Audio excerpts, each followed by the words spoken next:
Faster than a speeding bullet. More powerful than a locomotive.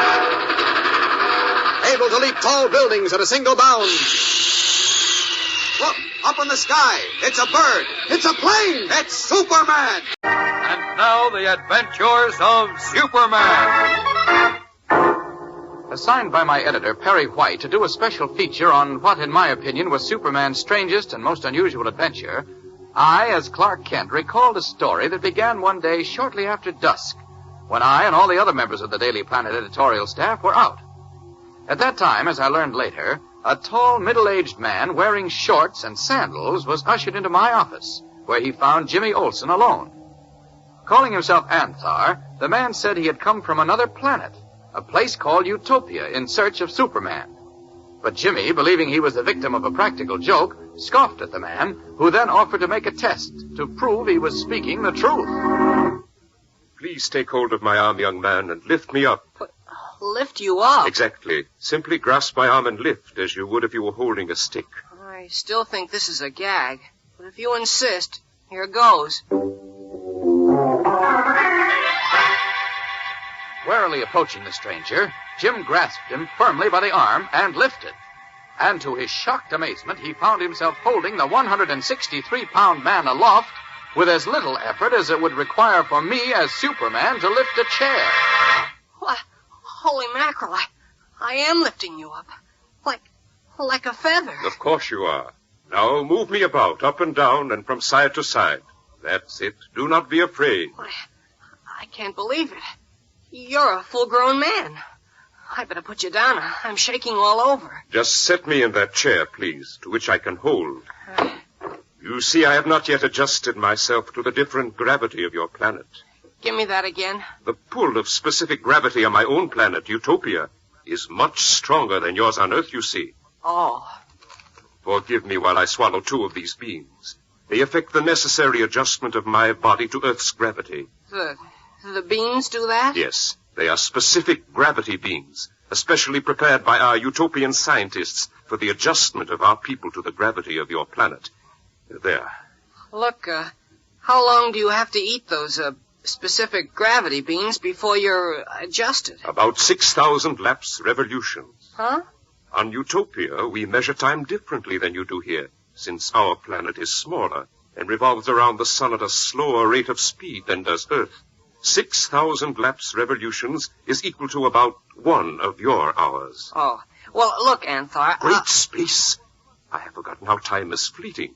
I have already been on Earth for 2,000 lapse revolutions, and I must depart in just 4,000 more. 6,000 in an hour. That means you have to leave in 40 minutes, huh? Yes, indeed. Why? Else we must wait another full cycle of the solar period, and that would be most dangerous for us. Us? Yes, Poco and I. We must... Who's Poco? My companion.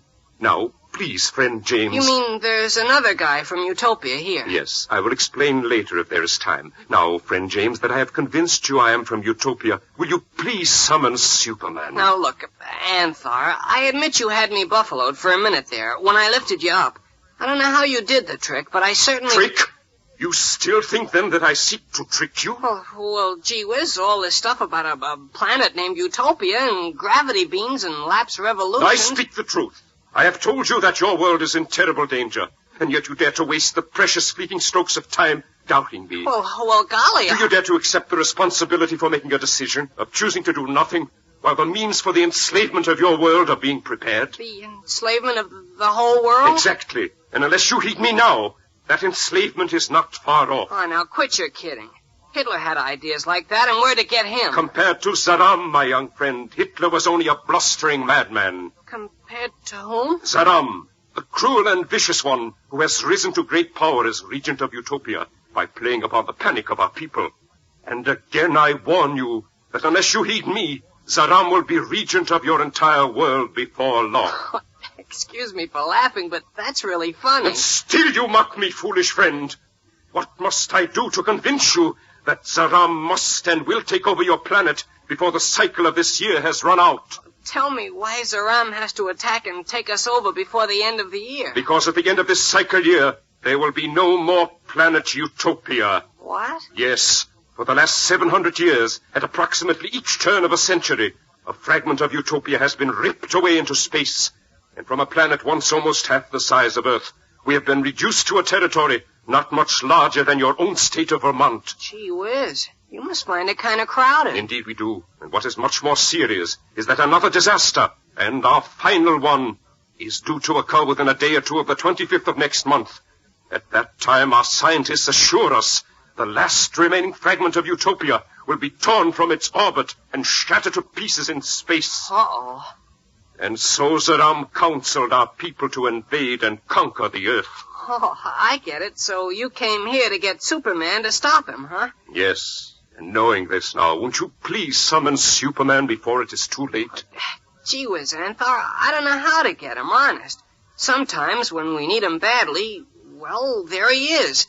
But I don't know where he comes from or where he goes. Then where can we find Mr. White or Mr. Kent or Miss Lane? Well, Miss Lane is away, and Mr. White and Mr. Kent are in an important conference. They can't be disturbed. They must be disturbed. This is a matter of the security of the whole world. Oh, look, Anthar, I like you. I think maybe you're a little balmy, but... Balmy? Well, the point is, Mr. White and Mr. Kent would laugh at you if you told them the balloon... the story you just told me. They would laugh? Oh, sure. Who wouldn't? I see. And there is only one thing left to do. Convince you beyond the shadow of a doubt, so that you in time can convince them. How are you going to do that? I will take you back with me to Utopia. Take me back to... Now, look, Anthar... Yes, I see. That is the only thing to do.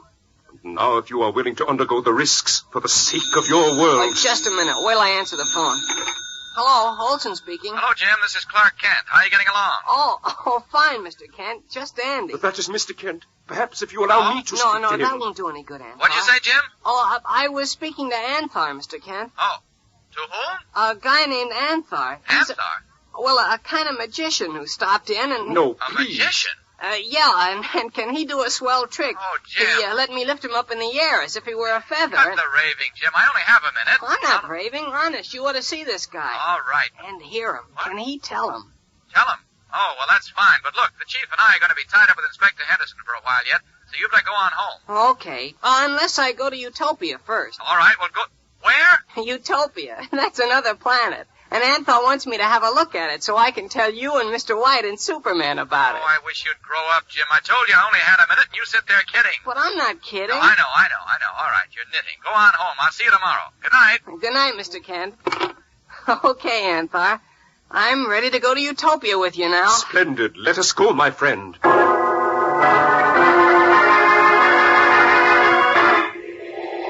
Still skeptical, but sufficiently amused to want to play along with what he considered a practical joke, Jim Olsen accepted Anthar's offer to take him to the planet Utopia. Before we leave, friend James, I must warn you that if we are discovered on Utopia by Zaram, you may never return to Earth. Oh, boy, this gets better and better.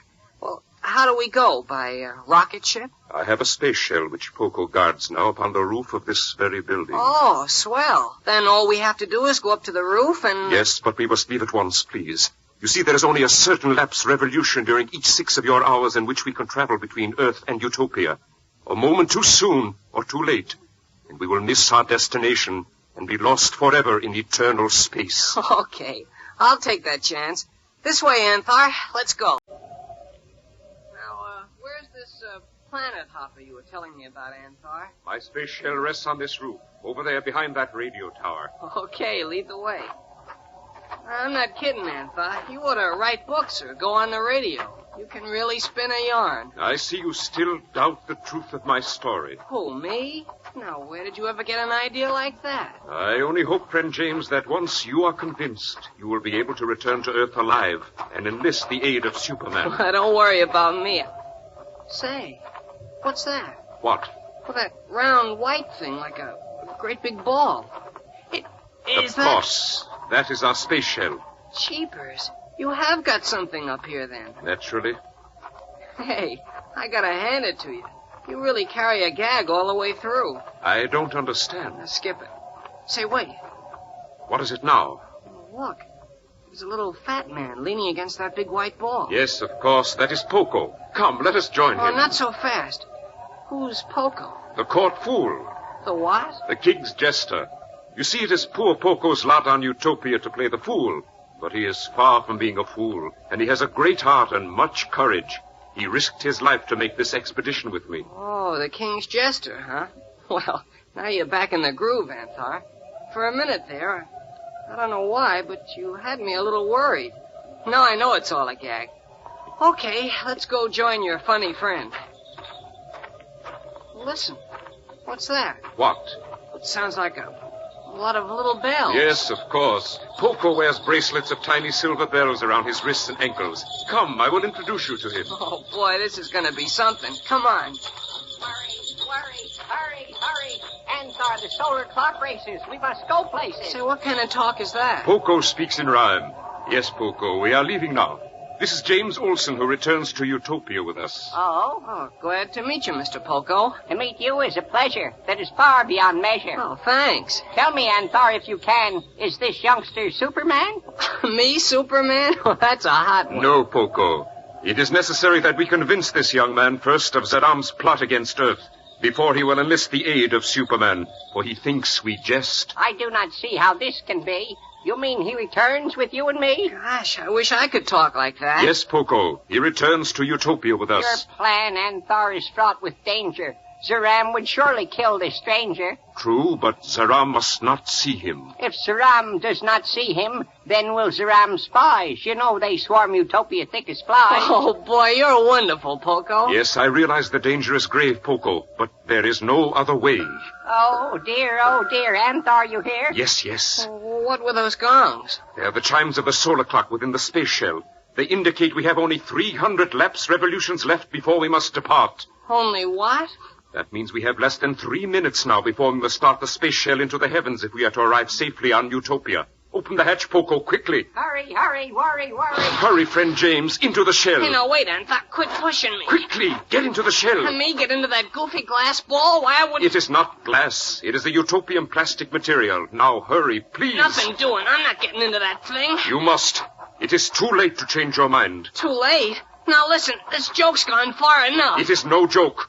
Poco, start the motors. Yes. Let go of me. I said I'm not going to go... Anthar, here, the clock again. Only seconds now remain. Please, hurry, friend James. Do not make me use force. Use force? But I changed my mind. I didn't know... I said it is too late to change your mind. Now, please, into the space shell.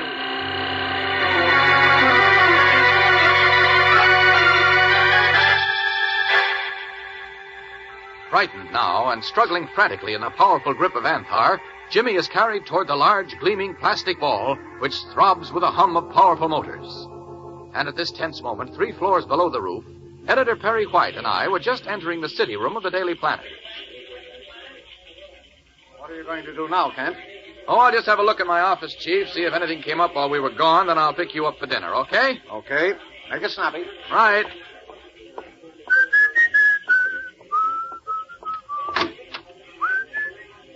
Matter, you lose something, Beanie? No, I was just looking to see if that guy dropped any of his pills. Who dropped what pills? Well, you see, Mr. Kent, there was a goofy guy in here just before, was just about as old as the big boss. I mean Mr. White, but he was wearing sandals and a pair of shorts. Who, Mr. White? No, the old guy. Oh. And he kept eating little red pills out of a paper bag. Said if he didn't eat them, he'd just float up into no place. Beanie, do you feel all right? Honest, Mr. Kent, I'm giving it to you straight. All right, take it easy, This Beanie. old guy walks in here not more than half an hour ago, see? And he asks me for Superman, see? For Superman? Uh-huh. Nobody else but.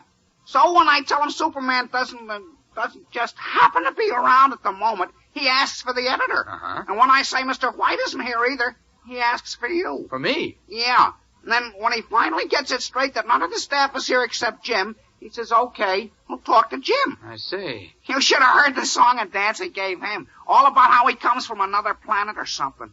Boy, was he good. Oh, yeah, I remember now. Jim said something about a queer character being in the office when I phoned a little while ago. By the way, where is Jim? I don't know. He went out with the old geezer. Well, where'd he go? Search me. He didn't say where he was going? Except, this'll kill you. What? He said he was going to Utopia. Oh, yes. Yes, he told me that, too. But what I want to know That was is... the name of the planet the old goofus bird said he came from. Oh? Jim must have gone out with him to turn him over to his keeper. Well, I don't know why he isn't back yet. Yeah, man, sounds like a really queer character. Oh, you ain't kidding, brother. I mean, Mr. Kent. He looked sore when he went out with Jim, too. Yeah?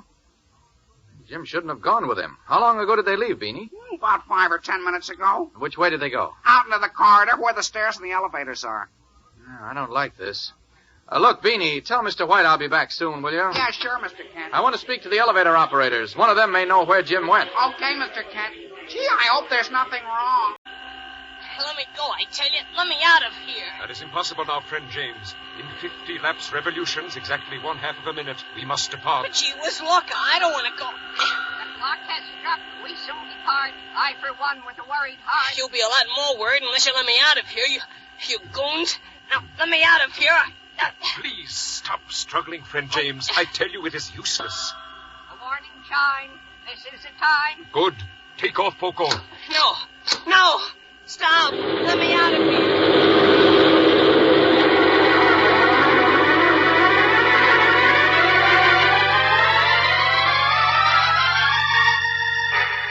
Pushing the starting lever sharply forward, Poco sent the strange plastic ball hurtling from the roof of the Daily Planet.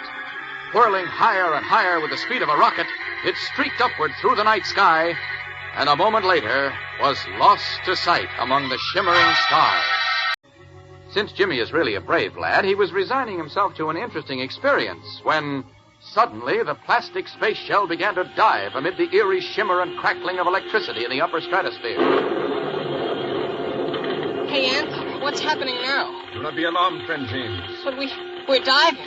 I can feel it. Yes, we are descending to Utopia, I hope. You hope? If our computations were correct. That is, if we left the planet Earth at the exact lapse revolution, and if nothing has happened to the time mechanism of our space shell, we should land safely on Utopia. Oh. What think you, Poco? How do we stand? By the instrument board, all is well. As for the rest, who can tell? Hey, what's that? The signal indicates that we approach the orbit in which the planet Utopia whirls. Poco, depress the lever. Please do not fret. I never forget. Good.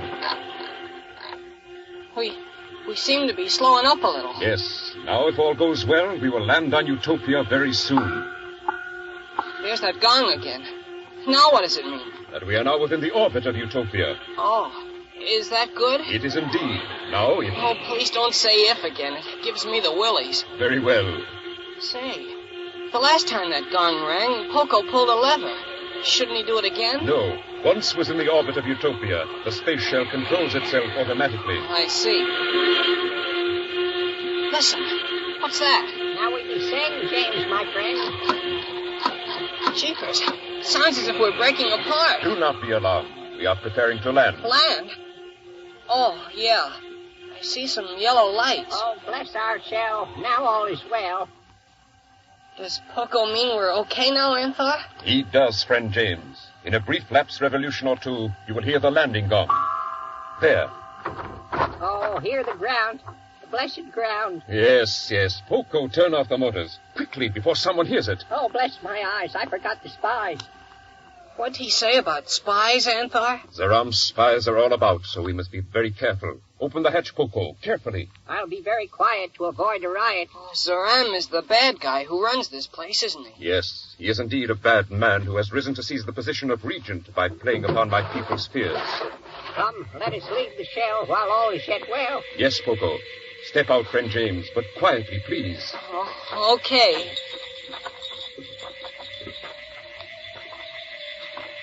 Say, what's that music I hear? You do not really hear music. But I do. Hush, not so loud. Your voice may draw a crowd. Poco is right. Speak low. Okay, but what's that music? I say you do not hear music.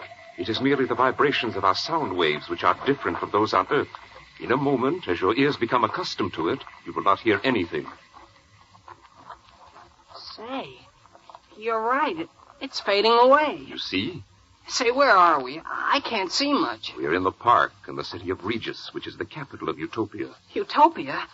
Oh, now, look, all kidding aside, are we really on a different planet? You are on Utopia. I can't believe it. Look, Anthar, we should not stay. We must at once go away. You are right, Poco. Come, friend James. We will go to my house where you will be safe. Oh, now, wait a minute. I don't know that I want to go to your house. Please, let us go away. It's dangerous to delay. We come, Poco. Friend James, I said I would bring you here to Utopia and prove to you that I speak the truth. But you must listen to me now and come to my house. If you are discovered by Zaram's spies, it will mean your death, and death for me and Poco, too. Well, all right, but I don't like the idea. Hey, Hey, who's holding me? What do you mean? No one holds you. Somebody must be holding me. I can't move. Please do not play. We must run, I say. Who's playing? I tell you, someone's holding me. I can't move. Great space, Poco. We have forgotten. Forgotten what? I know if not. Friend James is from Earth. The heavier gravity of Utopia holds him fast to the ground. Oh, gloom. This spells his doom. Help me, Anthar. I can't move my feet off the ground. Do not lose courage, friend James. As soon as we have adjusted your body to the heavier gravity of Utopia, you will move as freely as you did on Earth. But how are you going to do it? There is a way. A dangerous way. What is the way? Please, Anthar, say. Anthar, you hear? It is a guard, I fear. Great space. We must hurry. But I can't move a muscle. Quickly, Poco. Help me to carry our friend. Carry him where? Fear whitens my hair. You'll carry him to the compression chamber. Hurry. Yeah, for Pete's sake, hurry. You take him by the arms, Poco. I will carry him by the feet. Now, lift. All right. This will take all my might. There. He is off the ground. Now we can carry him. Come, quickly now. Gee whiz, Anthar. Do you think we'll get away with this? Do not worry, friend James. Goss, the inventor of the compression chamber, is our friend, and he works secretly with us against Zaram.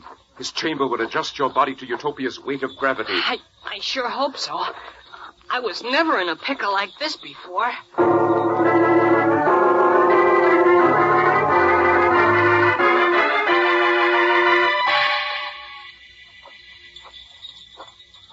Lose courage, friend James. Goss's house and laboratory are close at hand. Can't be too close to suit me. Oh, if only Poco's bells did not tinkle so. Yeah, they do make a racket, don't they? I think of them, too, but what can I do? Oh, nothing, of course, Poco, since they cannot be removed. If only we can reach Goss's house before the guards stumble on the space shell. Oh, if only. Boy, you guys sure got me in a swell mess. It is for the sake of your own. Come quickly! Who's that? The guards. They must have discovered the space shell. Holy smokes. Oh, Anthar, my friend, this is truly the end.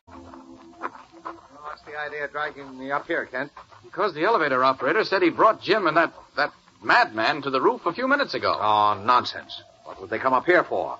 I don't know. I certainly wish I did. He must have been mistaken. You can see no one's up here. Oh. Well, then where did Jim go, Chief? Probably went out for a malted milk or something.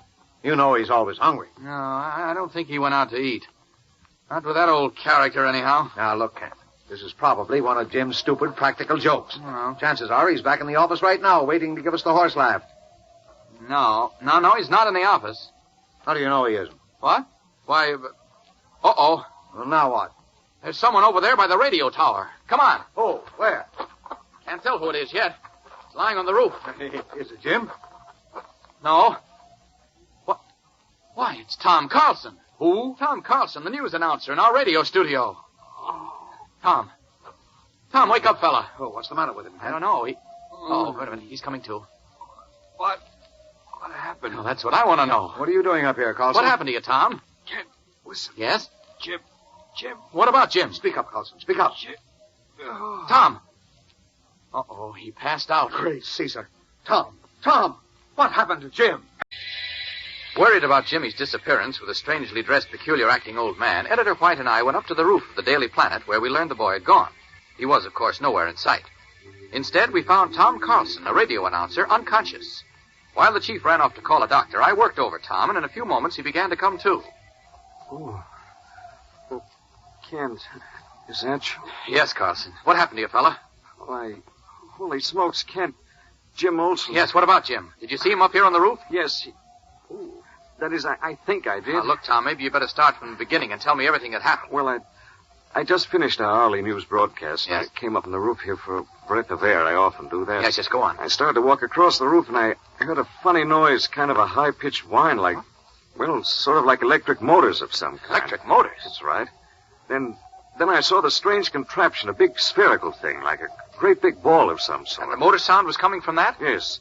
This thing was gleaming in the dark, and it was transparent. I could see right into it, like into a lighted room. Now, wait a minute, Tom. Are you sure you're not still kind of fuzzy? No, Kent, I'm not. I tell you, I looked right inside that ball, Kent, and there sat Jimmy. Jimmy Olsen? Yes. He was struggling with a tall, thin man dressed in shorts. Scott, the madman. And another man, a little fat guy, was working levers in the forward part of the sphere. I started over there when all of a sudden, whoosh, the ball shot off the roof as if it had been fired out of a cannon. What? No kidding. Jets of air shot out of the ball when it took off and knocked me back against the tower.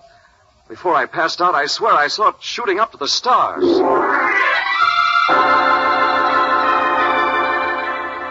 Utterly and completely shocked by Tom Carlson's story, I just stood there and stared at him, for the moment unable to believe what I'd heard. And at that time, I learned later from Jimmy, he was thousands of miles away on the planet Utopia. There, he and Anthar, surrounded by armed guards dressed in gleaming tunics of woven metal, were marching down a long, high-vaulted corridor. Where are these guards taking us, Anthar? Take us to the evil region, Zaram, friend James. I would advise you to expect the worst. Jeepers. Oh! Golly, now what? Zaram's council room is behind these tall doors. Uh-oh. Then this is it, huh? Shh. Let's be quiet. Inform His Excellency that I bring the prisoners. Look, Anthar, how come Poco isn't here with us? He was taken away by the guards while you were in the compression chamber. Taken away? To where? I do not know. Gee whiz, you don't suppose they did something to poor Poco, do you? I do not know. Anthar, look. Be silent now. You may bring in the prisoners. Very well. Prisoners, march! Come, friend James.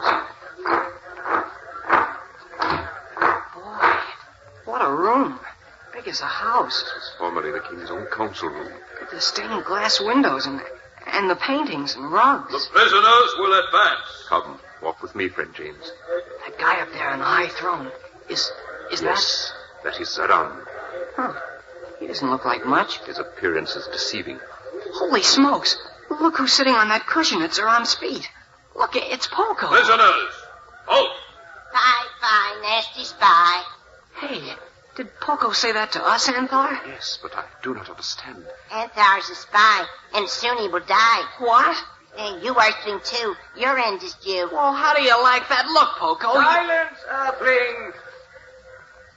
You, Anthar. You call the Earthling friend? Is not that the usual greeting in Utopia, Excellency? Among ourselves, yes. Not to our enemies. The boy is not an enemy. No, of course I'm not. Is he not from the Earth? Yes, And but... are not they of the Earth our future foes? I trust not, sire.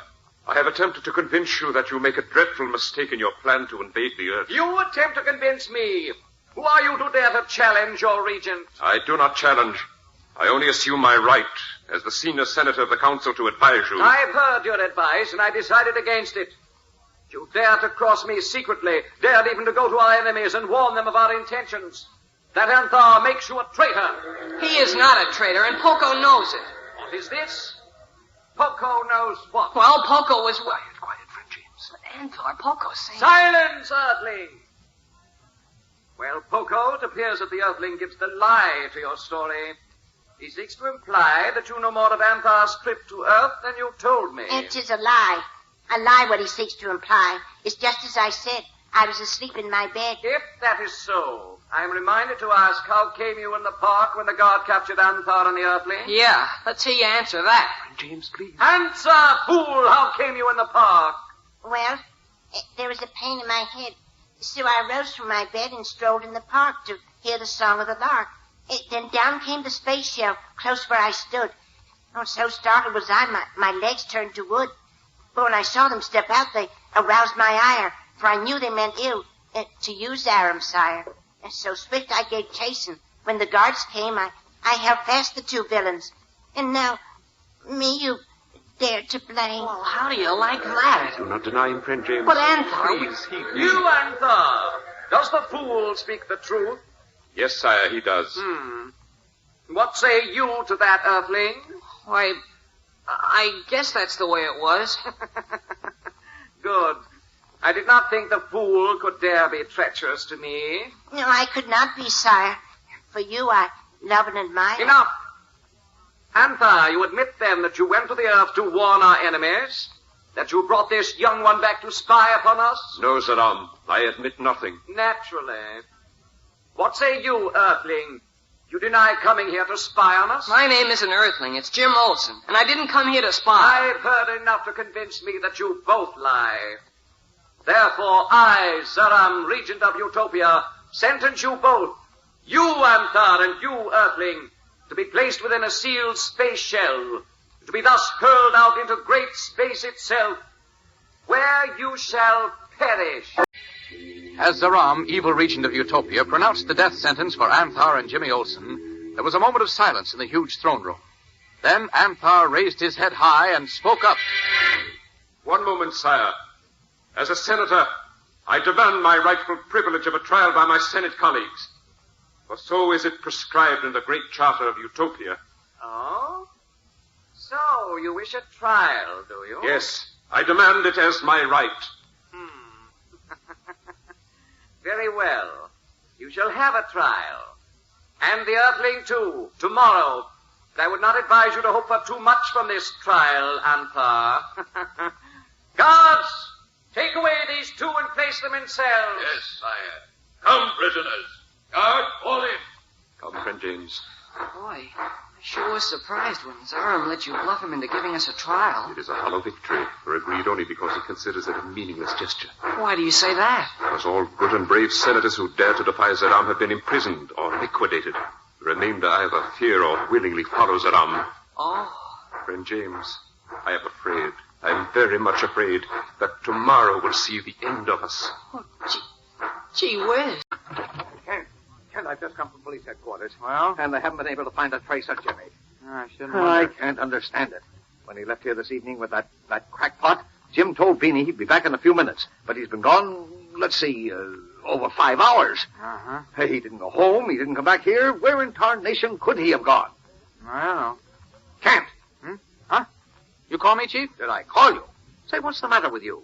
Who, me? Yes, you. Here, Jim's disappeared with a madman, and you sit there reading a book. No, I'm not just reading. I'm looking for a clue, Chief. A clue to Jimmy? In a book? Sure. You see, this is an encyclopedia. And you expect to find out where Jim went from the encyclopedia? Kent, you are out of your mind. Oh, not at all, Chief. I'm perfectly sane and rational. Oh, yeah? Then what are you looking for in that encyclopedia? But you must know, I'm trying to find out where the planet Utopia is. That is, if there is such a thing. The planet what? Utopia. That's where the man in shorts said he came from and where Jim said he was going. And you believe that? Well, of course. You haven't forgotten what Tom said, have you? Tom? Tom who? Tom, Oh, you mean Carson? Yes. Well, you expect me to believe that fairy tale he told us about Jim and that crackpot sitting in a great big white ball that jumped off our roof and flew way up into the sky? Oh, now, look. Oh, go on. Carson bumped his head against the radio tower on the roof and dreamed it. The way you're acting, you must have bumped your head, too.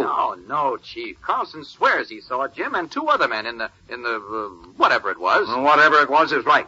I tell you, Carlson saw them in his dreams. Well, I'm not so sure. Well, I am. You ought to be ashamed of yourself, believing hooey like that. I didn't say I believed it. I Then just said what were you looking in that encyclopedia for? To see if there is a planet called Utopia. And if there is, I suppose you intended to call up one of the airlines and reserve a seat on the next spaceship. Well, no, not exactly. Why am I wasting my time talking to you? Well, it is... Olsen's in the hands of lunatics or a bunch of slick crooks, and you're talking about planets. Well, planets nobody ever heard of besides. Nobody ever heard of Krypton either. Of what? Krypton. In case you've forgotten, that's where Superman came from. Oh, no. No, look, sit down like a nice fellow, will you? What? I want you to meet a friend of mine. His name is Dr. Jennings. You like him. I'm sorry, Chief. I'm going to see Professor Wilson. Wait, where are you going? To see Professor Wilson, an astronomer who knows all about planets. I'll see you later.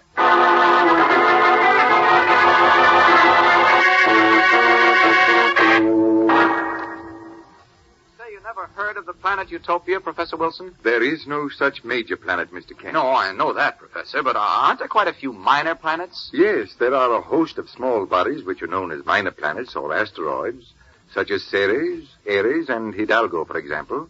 But I believe you said this planet you were wondering about might be a possible habitation for human life. Oh, yes. Then that rules out the minor planets, since we believe they have no atmosphere. Oh, I see.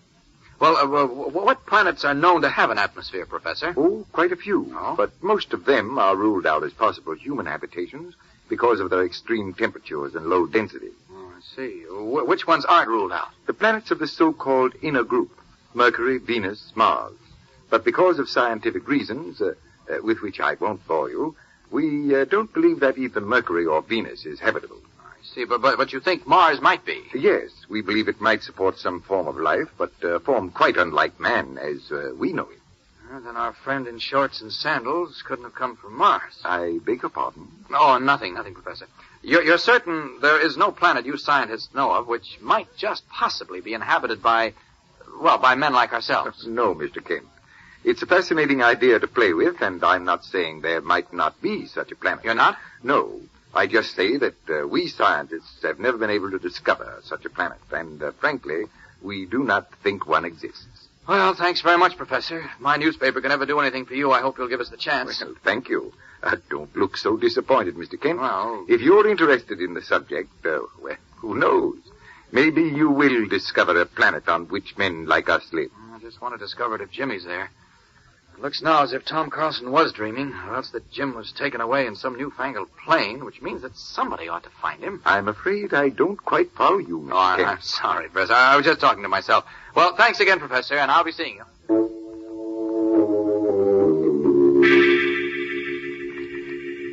Confused, perplexed, and more worried than before, I left Professor Wilson's laboratory. And still without a clue to Jimmy's whereabouts, I returned to the Daily Planet. As I left Professor Wilson's laboratory, still worried and no further ahead in my search for Jimmy Olsen, my young friend, as I learned later, was nervously pacing the floor of a solitary cell on the planet Utopia.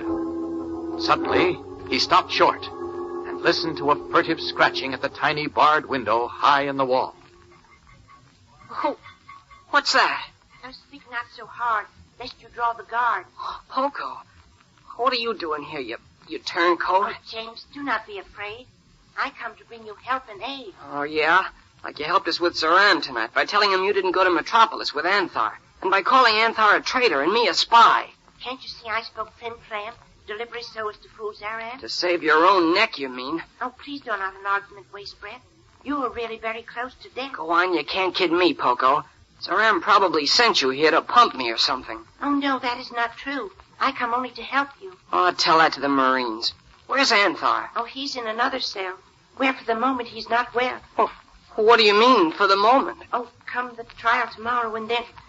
Oh, sorrow, sorrow. Oh, boy, this Utopia sure is a nice place. Just like Germany during Hitler's time. Oh, please, James. The moments are few if I'm to be of help to Anthar and you. You mean you really do want to help us? Why else do you think I risk my head when I could be lying safely abed? Well, okay. What's your plan? First, you must tell me, if you can, where can I locate Superman? Superman? Yes, my friend, for I see how only he can save you now. But, gosh, I don't know where he is. Oh, think high, think low. James, you must know. But I don't, I tell you. Maybe, well, just maybe, Mr. Kent or Mr. White could get in touch with him by radio. Oh, Mr. Kent or Mr. White? Will they try with all their might? I sure will, if they knew what's happening to me. But how can we let them know they're back on Earth in Metropolis? In Metropolis, you say? Where we were earlier today? Yeah, at the Daily Planet newspaper. But how can we tell them about me, Poco? Oh, at the moment I cannot say. But there must surely be some way. Yeah, but how? I have a plan, but it means risking my head. For if I'm caught, I'll surely be dead. Oh, gee whiz, maybe you oughtn't to try then. Oh, I cannot stand by and watch you die. Oh, look, friend James, I lowered a string. Do you perchance have a ring? A ring? Well, sure, I've got my high school graduation ring. Oh, does it bear a sonnet or your name upon it? It's got my initials and the year I graduated. Oh, that's good, that's fine. Attach it to the twine. What for? Oh, please, do not delay. Just do as I say. Okay, take it easy. Where's it? Oh, here, I've got it. Oh, you might as well take my ring. From what you and Anthar say about the trial tomorrow, I guess I won't be using this ring much longer. Is the ring on the string? Yeah. I wish you'd tell me what you want it for, though. Oh, that you will learn, if luck for me does turn. Oh, here's hoping. We could sure use a little luck right now. And now, my friend, I say goodbye. To save you and Anthar, I will try. And if I don't return, you'll know I did die. Good.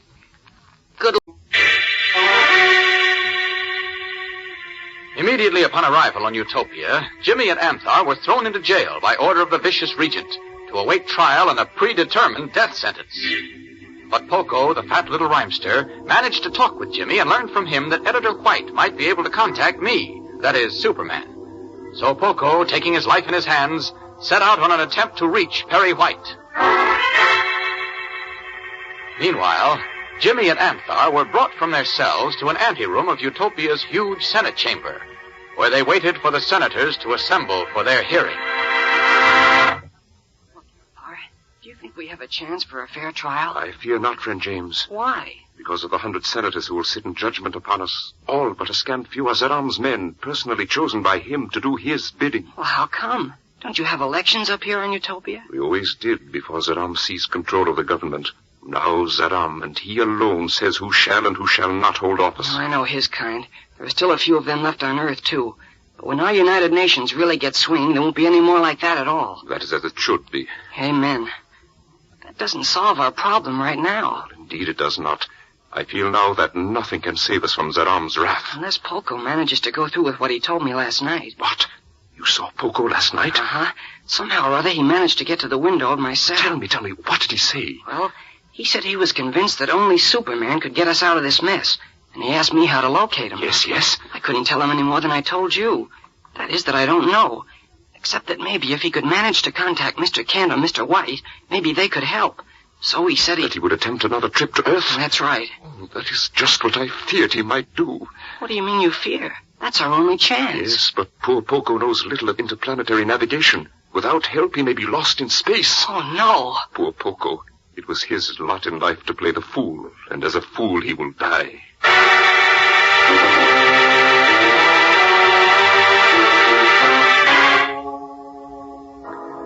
And so it was in a spirit of dejection and utter hopelessness that, a few minutes later, Jimmy and Anthar were ushered by armed guards into the Senate chamber, where on a high throne planted on a dais overlooking 100 white-robed senators sat Zaram, beak-nosed, fierce-eyed regent of Utopia. Silence!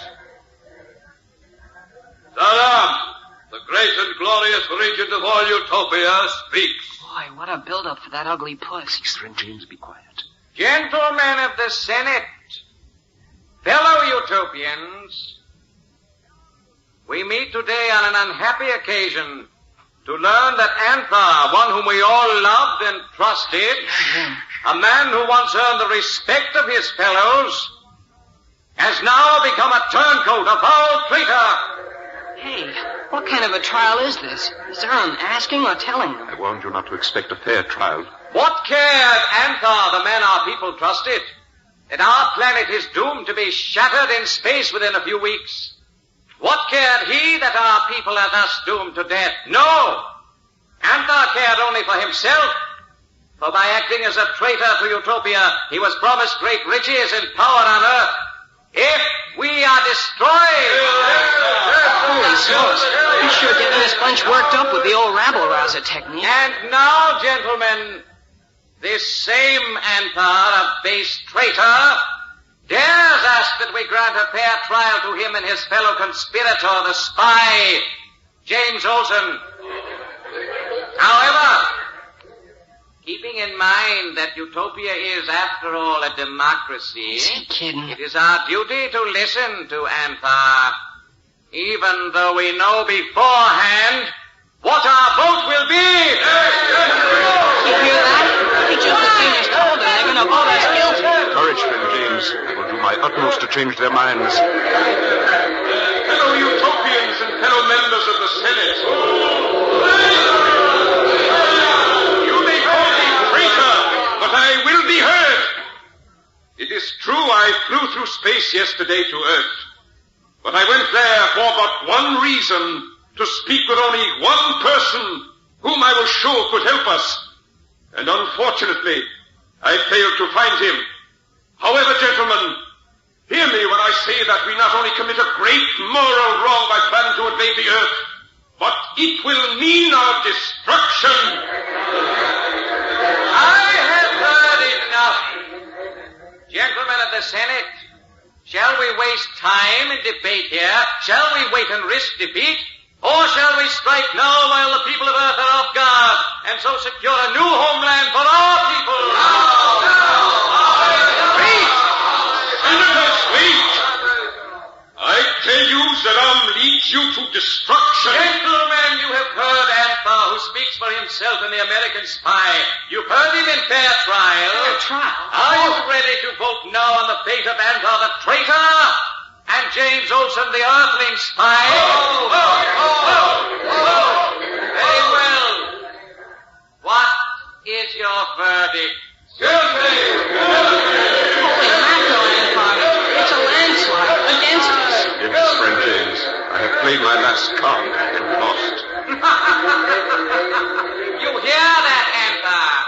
The Senate has voted unanimously that you and the American spy are guilty.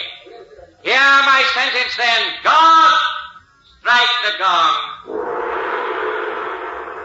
Anthar and James Olson, by vote of the Senate, and by my power as regent, I sentence you both to be placed in a sealed space shell at sundown this evening, and to be propelled thus into the vastness of space, there to perish. As Jimmy Olsen and Anthar heard their doom pronounced by Zaram, I was sleeplessly pacing the floor in my apartment when I was suddenly startled to attention by the ringing of my phone. Hello, Clark Kent speaking. Oh, Kent, this is Burroughs at the office. Oh, yes, I sir. hope I didn't wake you up. No, I haven't been asleep. Matter of fact, I've been out all night hunting for Jim Olsen. Yeah, I didn't get much sleep myself worrying about him. Yeah. Hey, listen, Kent, we just had a flash on the teletype. About Jim? Well, no. Oh, well, turn the story over to someone else, will you, Burroughs? I'm giving all my time to looking for Jim. Oh, sure, I know, but this is very strange, Kent, and it seems to concern you. Me? How? Well, it sounds crazy to me, but it's been authenticated. Oh? Now, listen to this. Some kind of a huge white ball fell out of the sky about 20 minutes ago and landed in the middle of Main and Franklin Streets. What? Yeah, I said it sounded crazy, but Peters happened to be nearby and he authenticated it. He says the ball seems to be some kind of a weird plane or rocket ship or something. Well, I'll be... Listen, Burroughs, was there anyone in it? Yeah, that's the other crazy part of it. There was a little fat man in it. There was? Yes, Peter says he was dressed in shorts and sandals and had tiny silver bells on his wrists and ankles. And get this, Kent, before he passed out of the picture, he asked for you. For me? Yes, Peter swears. Well, never mind. Listen, where is he now? The little fat man. At St. John's Hospital. Hospital? Well, sure, I told you he passed out of the picture when the ball crashed. Great Scott, is he... how badly is he hurt, do you know? No, I don't, but my guess is there wouldn't be much left of anybody after crashing in a contraption like that. Well, cross your fingers and hope he isn't done for, Burroughs. Because if he is, I'm afraid we'll never see Jimmy again. Meanwhile, here in Metropolis, I received a news report of a huge white plastic ball that had fallen out of the skies into the heart of the city. What's more, its sole occupant, a little fat man wearing strange clothes and silver bells on his wrists and ankles, was reported to have called for me several times before he lost consciousness. As soon as I heard that, I rushed over to the hospital where I was surprised to find my editor, Perry White, waiting for me. The office told me you were on your way over. Oh? And while I was waiting, I found out where he is. You mean the funny little guy they took out of that flying ball? That's right. He's on the third floor. Good. Hope he's still alive and that he can tell us where to find Jim. Are you kidding? No. Come on upstairs to his room.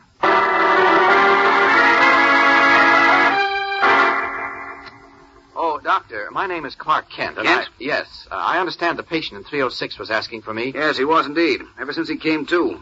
I'm glad you've come. Well, may we see him now? Yes, but before I take you to him, I want to warn you that he's a little strange. Speaks only in a sort of odd-rhymed double talk, I suppose you might call it. Poor fellow. Suffered a concussion, eh? No, surprisingly enough, we don't find him suffering from anything more serious than a sprained ankle.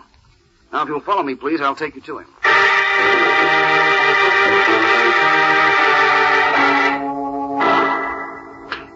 Here you are, gentlemen. Thank you, Doctor. Not at all. Oh, hurry, hurry. It's worry. Listen to that. Come on in, Chief. If you, sirs, are Mr. Kent and Mr. White, you are indeed a welcome sight. Well, Yes, I'm Clark Kent, and this is Mr. White. Suppose you tell us who you are. Oh, I am Poco by name, a jester by fame. A jester of all the... Now, wait just a minute, Chief. Poco, could you tell us where you come from? Oh, yes. I come from Utopia, and the story I bring is nothing short of frightening. What story? Yes, get to the facts, if they are facts. Oh, very well. Since yours are the names given me by my good friend James. James? You mean Jim Olsen? No, 'tis true, I do. Well, what happened to Jim? Where is he? With poor James, alas, all is not well. He is lying now in a guarded cell. What? Go on, Poco. Yes. He waits his fate behind iron bars on the planet Utopia, close to Mars. Oh, now cut out that rhyming double talking, for heaven's sakes. Tell us what... Do you think on lies I'd waste my breath while James is in prison, sentenced to death? Sentenced to death? What for?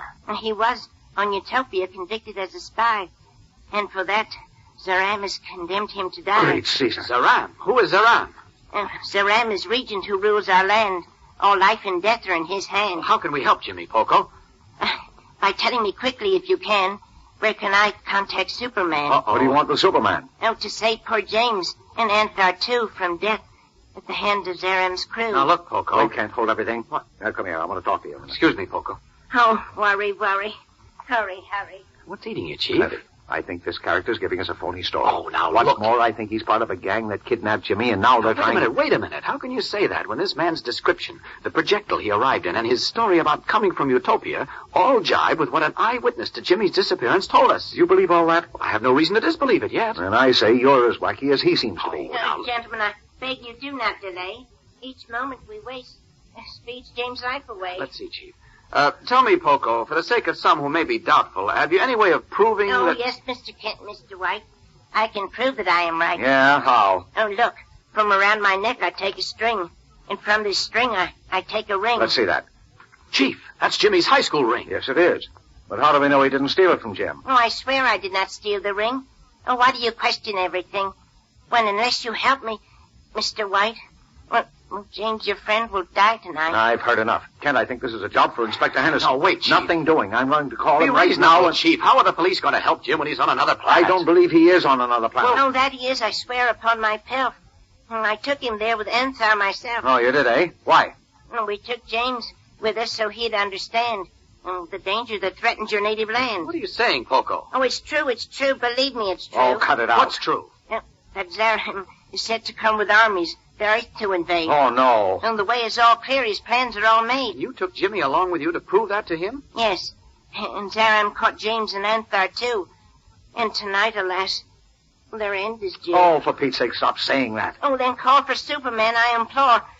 Lord, shortly James will be no more. Great Jupiter. Tell me, Poco, is the time on Utopia the same as it is here? No, it's 4 hours late. And when it's 4 o'clock here, there it is 8. Then we have only 2 hours before sunset on Utopia, the time set for the execution. Look, Poco, you know how to get back to Utopia? Now, wait a minute. The path is clear through the stratosphere with the aid of this solar compass here. Ken, for heaven's sake. That little box, Poco, is that what you call a solar compass? Yes.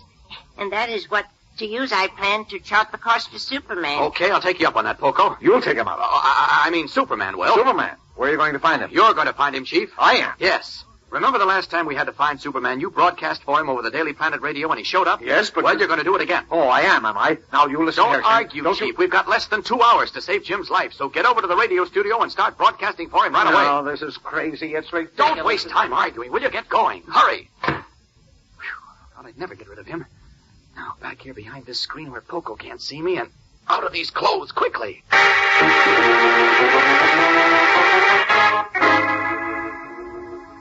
Mr. White, Mr. Kent. Oh, where can they be? Why have they both deserted me? Well, I do, Poco. Oh, you, sir, in cape of red and costume blue. Will you tell me, please, who are you? I'm Superman. I understand you want to see me. Oh, no. No, this good fortune. It cannot be. I don't dare believe you are really he. Yes, I'm Superman, all right. Now, Kent said your solar compass would show us the way to Utopia, right?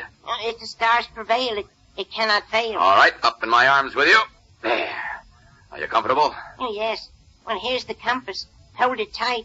If we lose it... It's good night. Right. Well, here goes then. Up for this window. Now, out. Up and away!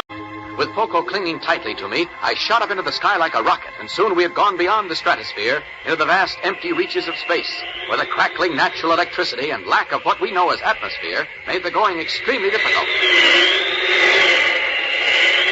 Hold up here, Poco. Better stay under my cape. Oh, but it feels good to fly. Up higher than the sky. What's that? Solar compass? Oh, dear. Oh, Superman, oh, dear. That means we are lost, I fear. Lost? What do you mean? Oh, this means we left Earth too soon. We should have waited till the clock struck noon. Why? What difference does that make? Oh, can't you see? It's because the compass is set at a certain place. And when we left too soon, we became lost in space. Uh-oh, that's bad. Pretty rugged up here, even for me. Getting worse all the time. Oh, the fault is mine. I'm a stupid fool. I should have remembered the solar rule. Too late for that now, Poco. Just hang on and hope for the best. As Superman, I rocketed into the sky with Poco under my arm, and soon we were in space, far beyond the stratosphere. The going became extremely rough. Then, calling on all the power at my command, I struggled and fought onward, managed to make very little headway against the terrific natural electricity and other elements in space, which buffeted and tossed us around like corks on a raging sea. Oh, dear. It's useless, Superman. Please save yourself if you can. Now, don't talk like that, Poco. Oh, but we are lost in endless sky. Save yourself and let me die. Nonsense. We're not licked yet.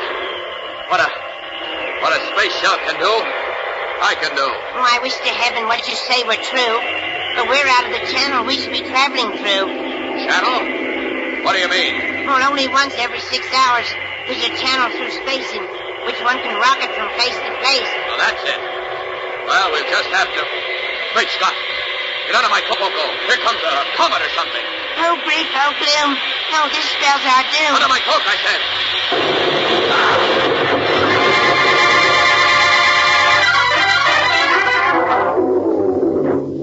Struck by the rushing, flaming meteor, a white-hot ball of molten metal, I shuddered, fought to retain my equilibrium, then losing out began to fall, my body limp, but my arms clinging by some instinct to the terror-stricken Poco. Then a violent shudder passed through my body, and I painfully lifted my head from my chest. From what seemed at first like a great distance, I heard a voice. It was Poco. Superman, did we survive? Tell me, are we alive? Yes, Poco. We're alive, all right. Now we've got to find Utopia. Where is that solar compass of yours?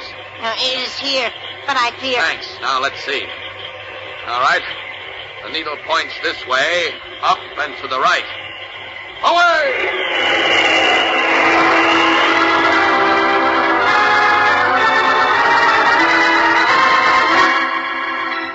Struggling, battling as I had never battled before, throwing my strangely weakened body again and again at the raging, pitiless elements, I fought for survival and for the lives of my friends.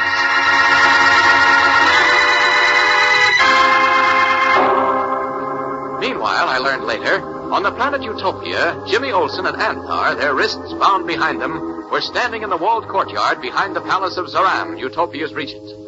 Armed guards stood alertly near. And Zaram himself, a gloating smile on his bony, hawk-beaked face, strolled back and forth between his prisoners and a huge stone table at which laborers were working. Say, what are they doing over at that table, Anthar? They prepare the space shell for us, friend James. The space shell? Yes, the one in which we are doomed to be sealed and then projected into eternal space. Gee whiz. It's sort of like watching our graves being dug, isn't it? Yes. It amuses Zaram to make us observe the proceedings. Dirty dog. Look at the nasty smile on his face. Well, don't worry. He'll get his when he tries to invade the Earth.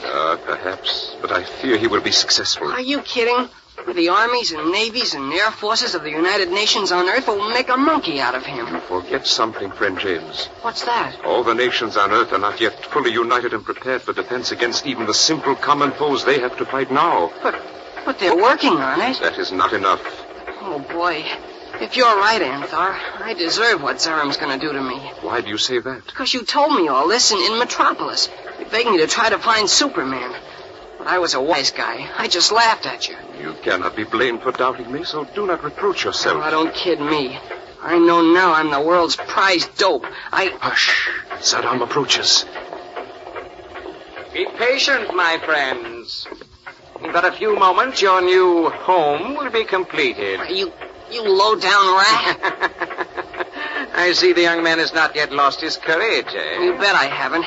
When you get down there, you'll find the same goes for other Earth people. Their courage will avail of as little as yours does now. Earthmen shall fall before me like flies. You'll never see that day, Silence! Sock me when my hands are tied, huh? That's the kind of a skunk you are. Open your mouth again, insolent puppy. You'll be placed in the shell without your tongue. You act the coward, Zaram. Really, Anthar. Anthar, the great patriot. Anthar, the beloved president of Utopia's Senate. What say the people of you now, foolish one? It matters not what they say now, for in time the truth will out. Bravo, Anthar, bravo. You are foolish, Zaram, to believe you can make yourself safe by doing away with all men of honor and courage.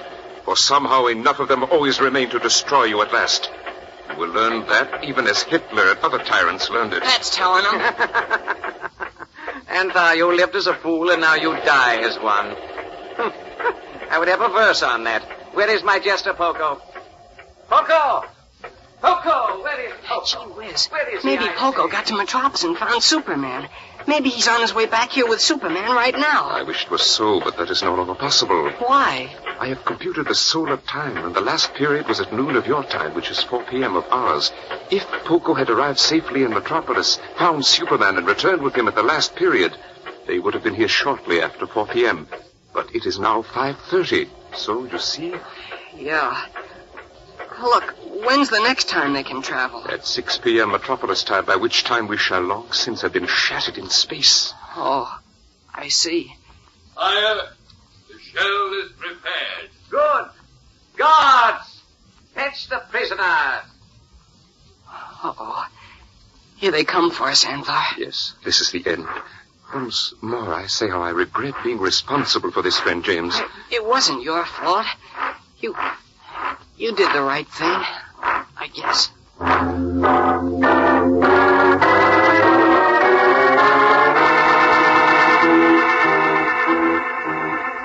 Grasped roughly by Zaram's guards, Jimmy and Anthar were marched toward a spherical shell, near which workmen stood by, ready to seal it as soon as the prisoners had been let down through an open hatch. And at that time, Poco and I were just approaching the orbit of Utopia. As Jimmy Olsen and Anthar were being led to the space shell into which they were to be sealed and hurtled off into space, Poco and I emerged into the orbit of Utopia. Spent from my great struggle with the elements, I was grateful for the gravitational pull which had begun to pull me down to a planet that was barely visible through the mists and vapors. Well, I see land far below, Poco. And if this compass is right, it should be Utopia. Oh, hooray and praise the day. I hope and pray it's as you say. Great Scott. Look, Poco, didn't you tell me Anthar and Jimmy would be executed at sunset in the capital of Utopia? Oh, yes, yes. Well, I see a courtyard down there. Oh, great space. What you see must be the Regency. Sun's rays are beginning to leave that spot. Wait a minute. There's Jim. He's being forced into a space shell. Down to him. Faster. Down.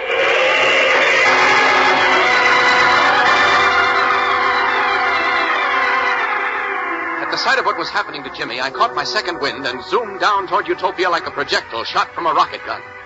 A few minutes later, I landed in the middle of a startled group of Utopians. Letting go of Poco, I called out to Jimmy and started toward him.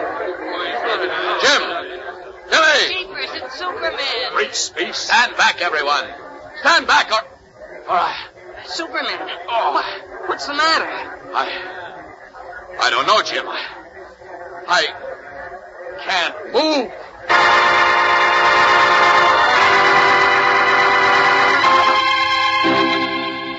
Unaware that I was held by the tremendous force of gravity on Utopia, I thought perhaps I had been stricken with a form of paralysis, and great beads of perspiration broke out on my face as I strained my every muscle to the utmost in a vain effort to move. After a terrific battle with the elements in space, I managed to struggle through to Utopia with Poco, the little jester who had come to warn me of Jimmy's impending doom. We arrived in the palace courtyard, where at the command of Zaram, evil regent of Utopia, Jimmy and his friend Anthar were about to be placed in a space shell and sent to their deaths. Calling out to Jimmy, I started forward to free him from his bonds when, to my utter dismay, I found myself unable to move. I was held firmly to the ground by the heavy gravitational pull of Utopia, which made me completely helpless. Superman, what's the matter? I don't know. I can't move. You? Who are you? Answer me. Who are you? How came you here among us? I can't. Answer me, I say. It is I, Zaram, regent of Utopia, who command you to speak. If I can just move, I'll answer you all right. Speak, I say, or I'll lash you within an inch of your life. Go ahead and lash. As soon as I get my strength back, Very well, take this. Speak. Who are you? I can't stand this starving. Stop. You can whip till your arm drops off. Won't do you any good.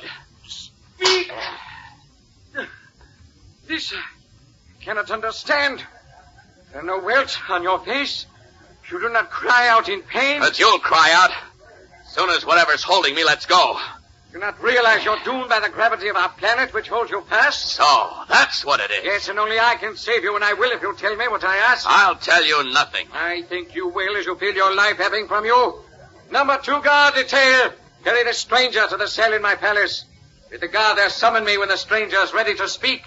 That'll be a long time, Zaram. I think it'll be a short time. Take him away.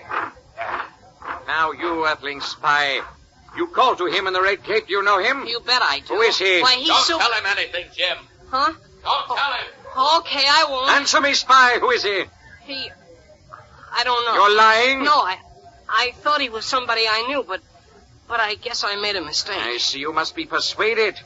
Very well, I shall attend to that. Boss, Yes, sire. take Anthar to the dark dungeon. But, sire, the space shell is prepared, and Anthar and the Earthling were to be dispatched in it at sundown. Be dispatched later. I must learn first the identity of him in the red cape. Must learn how he dropped from the skies with Poco and how my lash could neither welt nor pain him. It is indeed strange, sire. Since the Earthling knows him, he must have come from Earth. Since we invade the Earth on the day after tomorrow... Day after tomorrow? Must learn first if there be more of such men in red capes who drop from the sky and are impervious to pain. Take Anthar away. Yes, sire. Come, Anthar. Very well. Farewell, friend James. So long, Anthar. Come with me to my council chamber, Olson. There we shall see if you're as stubborn as your friend.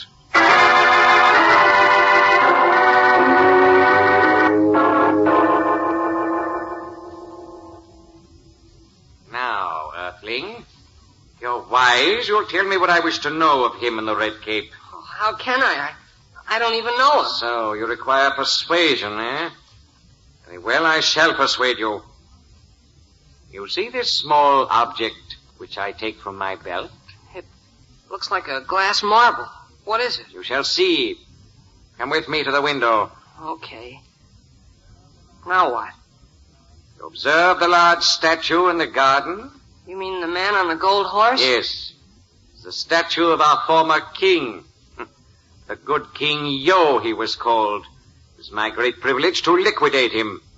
That statue, Earthling, is of granite and gold, and it weighs 20 tons. Yeah, it's pretty big, all right. Yes. Now take this. The marble? What are you giving it to me for? Throw it at the statue of King Yo. Huh? I said throw it at the statue. The window is open. The statue is just below us.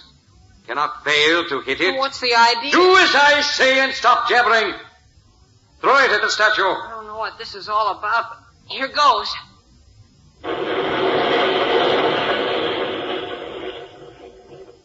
Holy mackerel. The statue. It's gone. Yes. A heap of broken stone and gold are all that remain of it. What did it? Just seen a demonstration of but one of my secret weapons, Earthling. Only one of the weapons which I shall use to conquer the Earth. Golly, I can't believe it. Now, here I have another missile such as the one you just used to destroy the statue. Hey, don't wave it around like that. Put it away. Oh, no. You see, I'm considering throwing it at you. At me? Oh, no, wait Unless a minute. you tell me what I wish to know about the man in the red cape. No, don't. And speak quickly, all right? Wait, okay. I'll tell you. Very well. Speak. Who is he? He's Superman. Superman? Yes. How came he here to Utopia? He can fly, and he's so powerful that he can smash through steel as though it were paper, and, well, he can't be hurt. He flies? Smashes steel? Impervious to hurt? Yeah. If it weren't for this heavy gravity on your planet, you wouldn't be sitting here talking about invading the Earth and holding Anthar and me prisoners. I'm beginning to understand. This morning at the trial, Anthar said he'd gone to Earth to see one person, but had not seen him. Anthar, although I tell my people differently, would not lie. So the person he went to see must have been this Superman. That's right. Anthar and Poco came to find Superman to warn him of your dirty scheme to invade us. Only I was too dumb to believe Anthar, so he brought me back here to see... Oh, why can't I learn to keep my big mouth shut? You have been very helpful, friend James. Therefore, I shall reward you handsomely. What? You mean you're gonna let me go? Oh, no. I mean I'm going to permit you to choose your manner of departure from this planet. I don't get it. It's very simple. Do you prefer to be sealed in the space shell as we started to do earlier this evening and projected into eternal space? Hey, wait a minute. Or do you prefer to be eliminated quickly by this little, what you called marble? So that's it, huh? Yes. Now make up your mind. I'll allow you 100 lapse revolutions, 1 minute of your time, in which to select the manner in which you will die.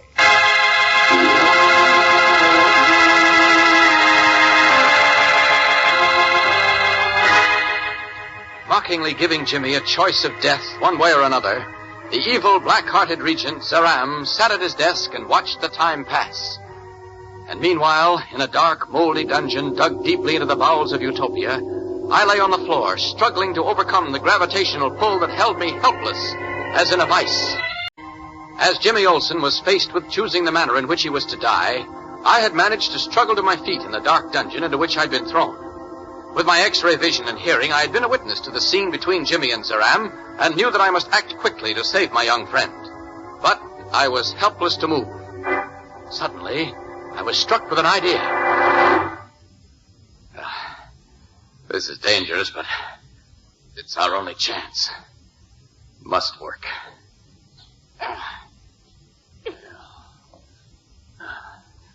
There. Now to call the guard. Guard!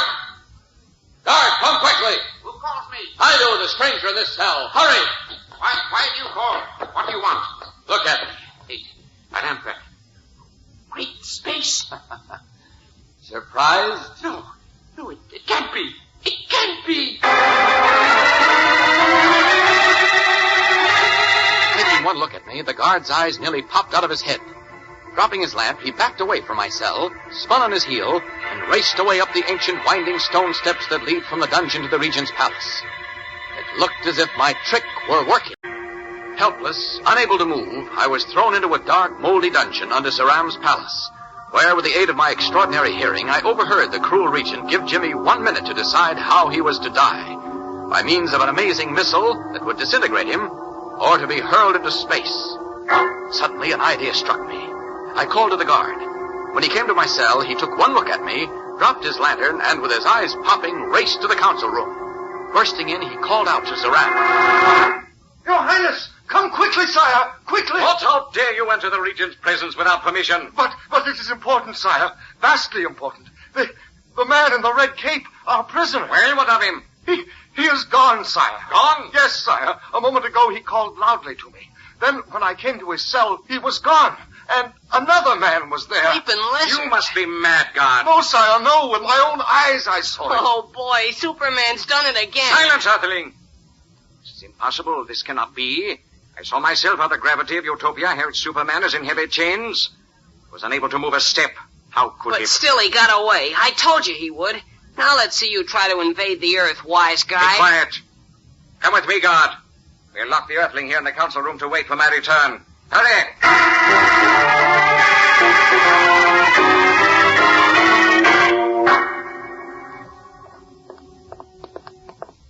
There, sire. Look. Good evening, gentlemen. Great space. It is another man. You see, sire, did I not speak right? Is something wrong, gentlemen? You, stranger. Who are you? Me? Oh, just call me John Smith. How did you get here? Where is the one called Superman? Ha! That, my friend, is what we on Earth call a $64 question. I do not understand, but your tone is mocking. Now hear me, stranger. I am Zaram, regent of Utopia. The flick of my finger can mean life or death. Oh, yes. Yes, I've heard all about you, Zaram. And you know my power, so you'd best answer me. Where is he of the red cape, the one called Superman? Why don't you ask your guard? Guard, did you search the palace? How can he be in the palace, sire? You see for yourself, the cell door is still locked, and I did not unlock it. I see, Stonehead. But I see, too, that our prisoner is not in the cell. Now go raise the palace guard. Have a search made of every room, the grounds, the whole city. Then bring the Earthling James Olsen to me. Now go, hurry. Ave Zaram. I go, sire. Ave Zaram. Heil Hitler. Well, you and the Austrian paperhanger seem to have a lot in common. Silence. You see this weapon in my hand? Oh, now we're going to get tough, eh? It's a weapon such as you have never seen before. One of your secret weapons? One of them. When the missile fired from this weapon strikes its target, it explodes, completely shattering the victim. My. Would you mind demonstrating it by putting it against your head and pulling the trigger? Insolent fool. I'll place it against your head unless you speak, and speak quickly. Now, look, I aim it now between your eyes. Now, speak. Tell me where is Superman or I'll... It's a good bluff, buddy, but it won't work. I know you won't do anything to me until you've found Superman. Really? And just between you and me, you're not going to find him until he wants you to. He must be here somewhere, and I will find him. I think he seeks to play a trick on me, to make me delay my invasion of the Earth, a trick he plays with your assistance. My assistance? Yes, you too are an Earthling. One whom Superman undoubtedly brought with him today when he came from Earth with my traitorous fool Poco. Wait a minute. Who said I'm from the Earth? I say so. Because you wear the same clothing as the other Earthling. The young one who came with Anthar and Poco. Tell me, know you the Earthling called James Olsen? Olsen? Olsen? See, I know a man named Olsen, about 50 years old, red hair. And I know a Mrs. Olsen. She keeps a little store, sells candy, newspapers, stuff like that. She the one you mean? I said James Olsen, Earthling. James Olsen. Well, I think you deliberately avoid a direct answer. Why should I? I think you know that, too. A moment, I shall prove it.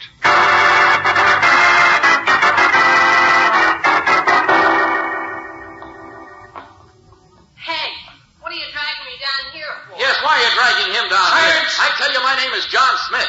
I'm John Smith, and I don't see why I should know anyone named James Olsen. I said be silent. I will not. I'm tired of being bullied and insulted. One more word and I'll shoot. Here is the Earthling, sire.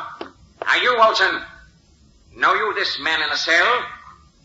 Gee whiz. Why do you expect him Silence! Earthling Olsen, who is this man in the cell? Him? I never saw him before. Good boy, Jim. Do not seek to fool me. I say you do know him. No, I don't, Zaram. Perhaps I'm mistaken, but it does not matter. I shall find Superman. Then both of you and he shall die together. Anthar and Poco as well. Guard, put Olsen in the cell with the other Earthling. Yes, sire.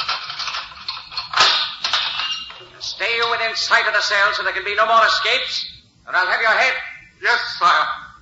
In with you, Earthling. Hey, quit pushing.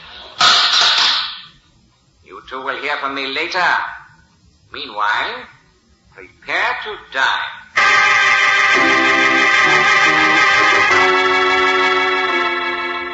Turning on his heel, the vicious Zaram strode off, leaving Jimmy in the cell with me under the puzzled but zealous surveillance of the guard. Jimmy could hardly wait to engage me in conversation, but I cautioned him to restrain his curiosity until the guard moved away or relaxed. I knew that we were yet far from being safe. After leaving the excited Jimmy Olsen in a dungeon cell with me, Zaram hurried up to his council chamber, where a moment later he engaged a captain of his guards in conversation. Well, what have you to say to me, Captain Teller? As yet, we have not found the one called Superman, sire. Why not? He must be somewhere near. I cannot understand it, sire. It would be impossible for him of the Red Cape to escape my secret police unless... Unless what?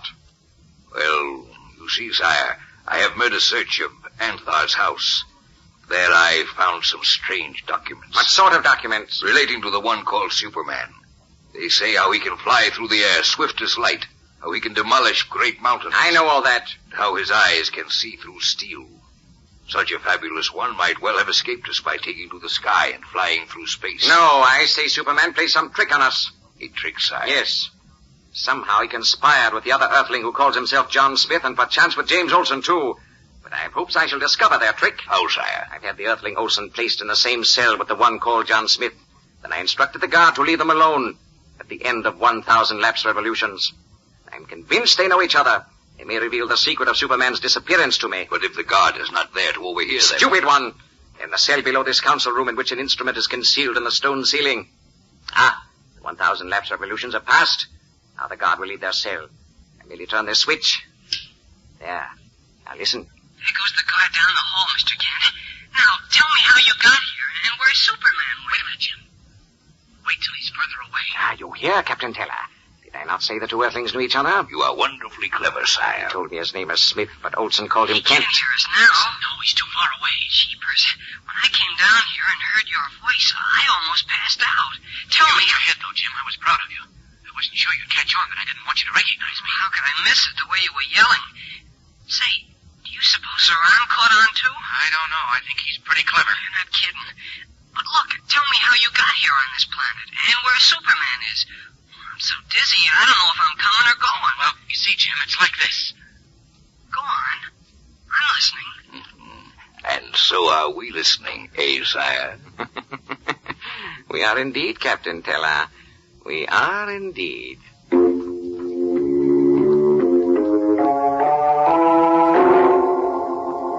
I don't know why, unless it was because Jimmy's excitement was so contagious, but I overlooked the necessity for caution, forgot all about my former hunch, and began talking, completely unaware that the crafty Zaram had his ear glued to a listening device.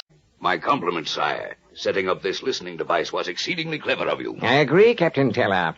Now I expect we will learn how Superman escaped and where he hides. It's out of earshot now, Mr. Kent. Quietly speak. So for the love of Mike, please tell me where Superman is and how you got here. Well, you see, Jim, it's like this. Yeah? Go on, I'm listening. Well, so are we. Yes, we are indeed, Captain. You mean when he flew here with Poco? Yes, Just as I I'm guess thought. you could say that. You guess? Well, Gee whiz, what are you acting so mysterious about? am I being mysterious? Think you he Sounds mighty suspects like the it listening to me. device, sire? I think not. You sound Listen. just as you always do when we talk about Superman and you. No, you're imagining things. No, I'm not. But skip it for now. Just tell me how Superman managed to get out of this cell. When the last time I saw him, he was stuck to the floor because of the pull of gravity. Now it comes. Listen carefully, Must Captain. I answer that, Jim? Do you know the answer? Well, Oh, don't play games with me, Mr. Kent. Do you or don't you know how Superman got out of here?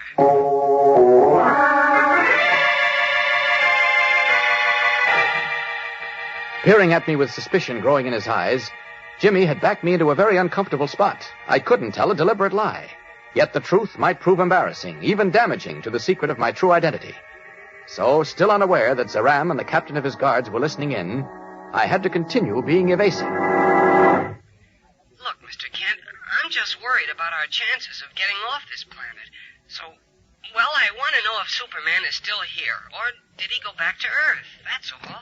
Answer him, stubborn earthling. I'll tell you This this I much, too must know. Superman is still on Utopia. He is? You hear that, Teller? Yes, But don't let sire. anyone find that out. Of course not.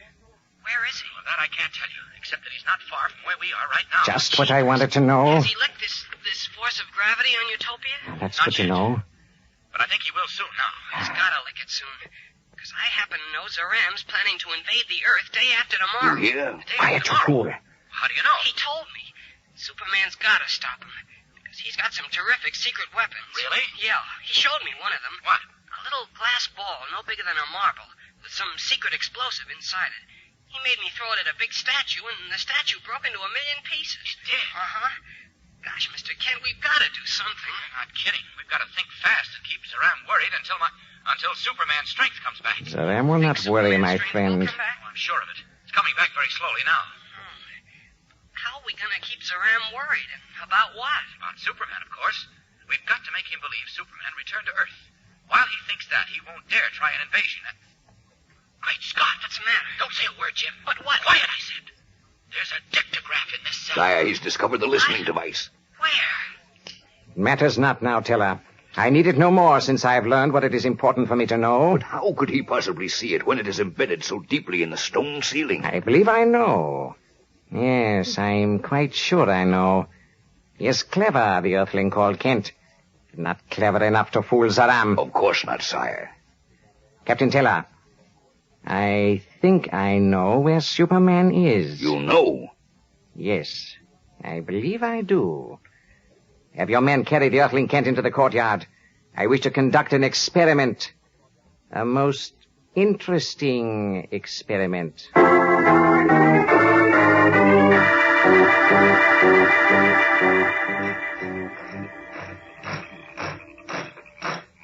Detail! Halt! Here is the Earthling Kent, sire. What do you want with me, Zaram? That you will soon learn. Now, Captain, command your men to set him down. Set the prisoner down.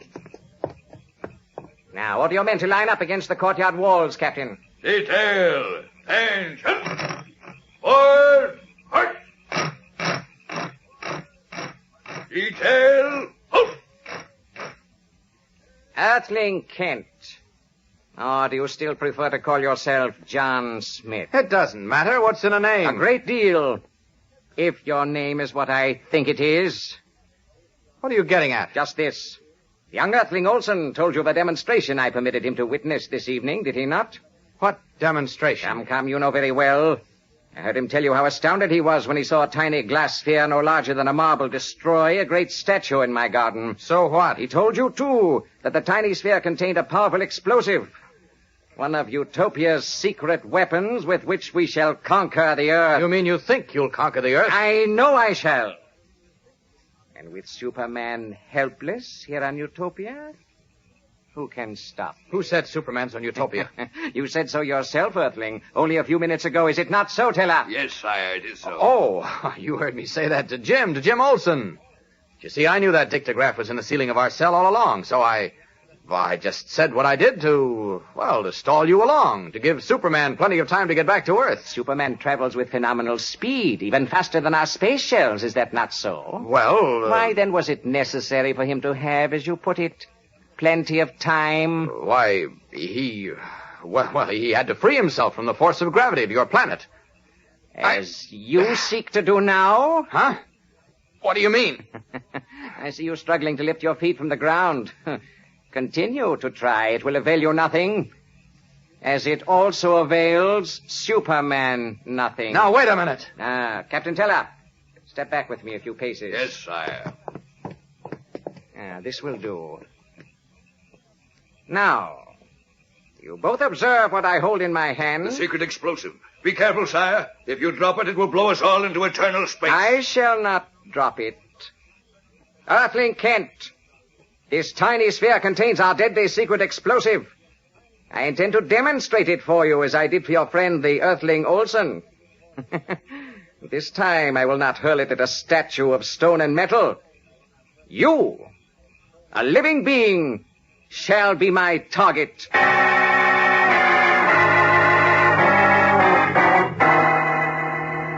With his face twisted into a hideous grimace, the evil Zaram held a deadly missile poised, ready to hurl at me, as I stood helplessly rooted to the ground by the terrific force of Utopia's gravity. If he threw it, and I was left unharmed, the secret of my true identity, which he suspected, would at last be revealed. What was I to do? Obviously enjoying the show he was staging, Zaram, cruel regent of Utopia, held the deadly explosive missile poised to hurl at me as he called out, "Now then, I shall proceed with my experiment. Observe the Earthling well, Captain." Wait! Don't throw that! Silence! It's too late to stop now, Earthling Kent. Now then... Hold, sire! What is that? It's thunder, of course. Come out of my way. Wait! That's not thunder! The sound comes from below. Great space it does indeed, sire. The ground shakes beneath our feet. Yes, you are right.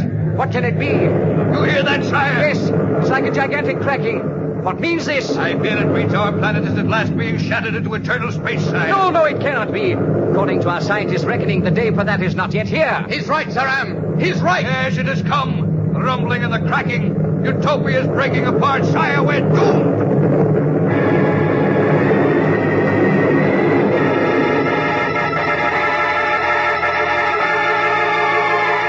Panic-stricken, Zaram and his guards stood rooted with fear as the great rending, rumbling roar rose to a crescendo and the ground shook and cracked under their feet. And I, too, still unable to move, stood helpless to save Jimmy and his friends. Utopia's doom, I was certain, meant Superman's doom, too. Unable to free myself from the terrific force of gravity on Utopia, I tried to stall Jimmy's execution by assuming the guise and garb of Clark Kent. And it seemed to work. But Zaram, wily regent of Utopia, tricked me by placing Jimmy in my cell and eavesdropping on our conversation. Apparently, Zaram heard enough to make him suspect that Kent and Superman were one and the same, and to prove his theory, had me brought out into the palace courtyard. There, he was about to hurl a powerful explosive at me, when suddenly a deep rumbling sound rose and swelled as the ground trembled underfoot. Alarmed, Zaram's captain of the guards called out, "You hear that, sire? Gigantic cracking. What means this?" I fear, sire. Yes, speak. I fear our planet is beginning to shatter and fall into eternal space. It cannot be. My astrologer, my scientists, they said it would not happen until 5 days hence. Well, here it is, like it or not. What shall we do, sire? What shall we do? Wait. The rumbling is diminishing. The ground shakes less. Oh, but will grow worse again shortly, sire. Then I must see my astrologer at once. I go to my council room. Fetch me my astrologer. But what of this Earthling Kent, sire? Leave him here. Hurry! My astrologer!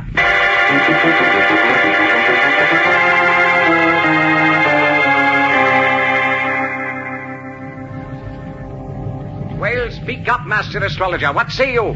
Why does this rumbling and cracking come now, 5 days before your forecast? Well, sire, it would appear I made a slight error in my calculations. You hear that, Captain Teller? A slight error, he says. I regret that, sire. But after all, I am but an astrologer. I can read the mysterious forces of nature, but I cannot control them. Nor can you accurately read them, stupid dolt. Much wealth I gave you for your knowledge and advice. You agreed it was safe to begin my invasion of the Earth on the day after tomorrow. Now we are lost. Now we cannot even save ourselves. We, sire, you and I must perish too. No, Zaram. There is one way you can yet save yourselves and your warriors and proceed with your invasion of the Earth as planned. Tell me quickly. Listen carefully, sire. As you see, it is now but a few lapsed revolutions beyond 9 o'clock. At exactly 11 o'clock occurs the moment in solar time in which your space shells can travel to the planet Earth. What good is that? We shall be dead long before. Why, at any moment, Utopia will break apart. Who says that, Captain Taylor? 2 of our men of science. They told me how 100 years ago, when the last disaster occurred, it struck within 1/2 hour after the first great rumbling and cracking. Yeah, that is true.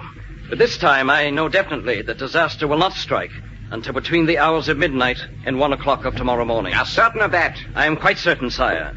I assure you that disaster will not strike until a good hour after you and your warriors depart for the Earth. It is not true. It cannot be true. I swear I speak truth. You seek to deceive us. Wait. Perhaps he does speak the truth. But the scientists say... They could be wrong and my master astrologer right. I am right, sire. There may still be time for me to proceed with my plans, to launch my warriors and my secret weapons and the waiting space shells. I assure you there is yet time, sire. Good. Captain Teller, give the order for my warriors to assemble at the space shells. One moment. I have remembered something, sire. What is that? Quickly, time flies. Superman. If he has escaped to his home on Earth, he may foil our invasion. I do not think he has escaped. How can you know? Did he not disappear from the cell where we found the Earthling Clark Kent? I say I do not think he has escaped. I would I had time to make sure by proceeding with my experiment on the Earthling Kent. However, we must take the chance. No time can now be lost. Give the order for my warriors, Captain. At once, sire. But what of the 2 Earthlings, Kent and James Olsen? And of the traitorous Anthar and Poco? I have a fine plan for them. A fine plan. Come, I shall disclose it to you on the way, and you shall have the pleasure of carrying it out.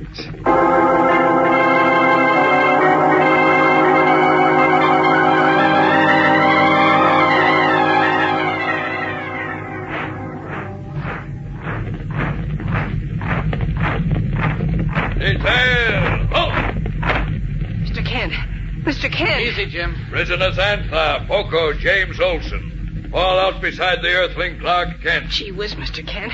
What's going to happen to us now? Don't worry. Everything will be all right. I hope. Oh, friend Clark Kent, this can't be true. Just this morning I saw you. In Metropolis, I know. But look, Poco, please trust me and don't ask any questions. Oh, when I needed aid, you did your part. Now I'll do mine with all my heart. Good. Oh, if I can just break loose. Gee whiz, Mr. Kent. With you held down like this and Superman not here, I'm afraid it's all up with us. But good. No, it's not all up yet, Jim. Not yet. Silence, prisoners. Now hear me. By the orders of Regent Zaram, you will remain in this courtyard, from where you may witness the departure of our warriors to the Earth. Huh? What's that? I was afraid of that. Oh, if I could only get loose. The departure of our space shells will take place at 11 o'clock. And the bright moonlight will afford you an excellent view of our takeoff. Mr. Kent, you hear that? He says they're going to invade the Earth tonight. Yes, I heard him. Listen further, prisoners. Shortly after our departure, this planet is doomed to be shattered into eternal space. And you will be shattered with it. What? Oh, no, it won't. Anthar said we had 5 days yet. Hey, Anthar! Anthar, what are you shaking your head for? Why don't you say something? Now, Anthar grieves in silent pain. He has no heart to speak again. Mr. Kent, why don't you say something? Usually when we're in a bad spot, you think of something. I can only think I've got to get loose in time to stop Zaram. Well, how could you stop him, even if you could get loose? I know a way. You do? Well, what is it? Tell it to us. Maybe we can... No, only I can... Wait. I'm gaining. I'm gaining a little against this heavy gravity, but it's slow work. Oh, dear. Oh. If only Superman could know how ill our winds of fortune blow. Not even Superman can help us now, Poco. The force of gravity would hold him down, too. Just like it does Mr. Kent. No, this time I tell you, James, my friend, this is the dark and bitter end. And still the terrific force of gravity held me in its vice-like grip, while time grew shorter and shorter. Suddenly, the sound of a gong was heard from a point nearby, cutting clearly through the noise of destruction. Poco, what do those gongs mean? No, the time grows short. The hours have gone by. Within a few minutes, we shall die. A few minutes? Yes. Oh, endless sorrow. Oh, boundless woe. Our lives have but a few minutes to go. Jeepers, Mr. Kent, what'll we do? What'll we do? Oh, I'm afraid it's no use, Jim. Oh, no. I can't budge. Mr. Kent, look. A big crack's opening in the ground near us. Mr. Kent! Mr. Kent! Poco, what happened to Mr. Kent? Oh, one moment he was here. Then there was no trace. Well, I fear he's vanished into space. Oh, no! Mr. Kent! Mr. Kent! This is the end. Farewell, my friend. Poco, I'm falling!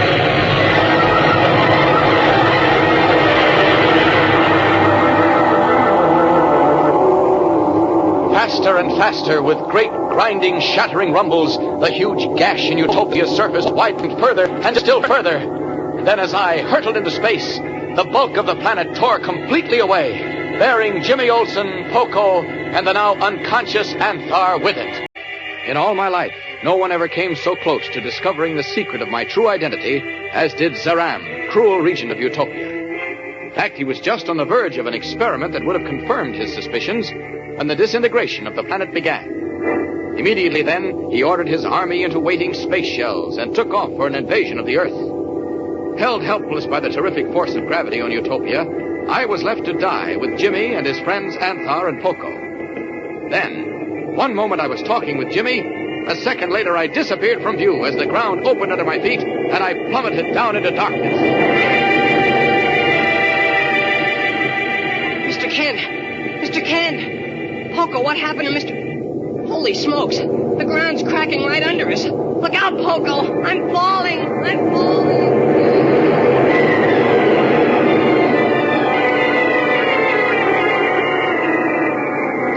As Jimmy and Poco fell into a yawning chasm, Utopia leaped clear of its orbit in the firmament and, like the finale of a holiday fireworks display, exploded into 1,000 pieces that zoomed through the heavens as if they were fireballs flung from a gigantic Roman cannon.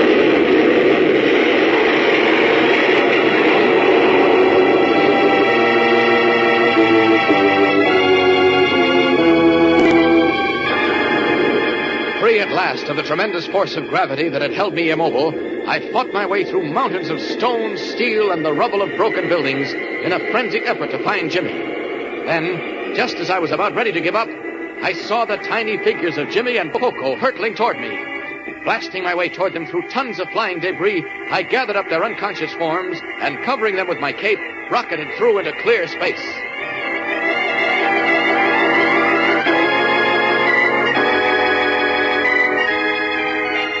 As I paused then for a moment to take breath and gather strength, Jimmy opened his eyes. Where am I? You're safe with me, Jim. Superman! That's right. Oh, boy, am I glad... Holy smokes. What's the matter, Jim? Oh, Poco. Poor Poco. Poco'll be okay. He's unconscious, but safe enough. Here, under my other arm. Oh, jeepers, that's swell. I was Oh, golly. Now what? What happened to Mr. Kent and Anthar? Don't worry about Kent. He's all right. Gee whiz, how do you know? Just take my word for it. Now, about Anthar, well... He's gone? I'm afraid so. Poor guy. It is a pity, Jim. But I'm sure he would have wanted to go that way, with his people. I guess so. Now, we've got to get back to Metropolis. Yeah, but can you find your way back? Maybe, but I'm not going to just trust my own sense of direction. I'm going to let Zaram show me the way home. Zaram? Right. He's leading his army in a fleet of space shells for what he thinks will be an invasion of Earth. Well, we'll let him lead us through space to the orbit of our planet. Then I'll take care of his boys before they get a chance to do any damage. Now, watch how fast we catch up with them. Away!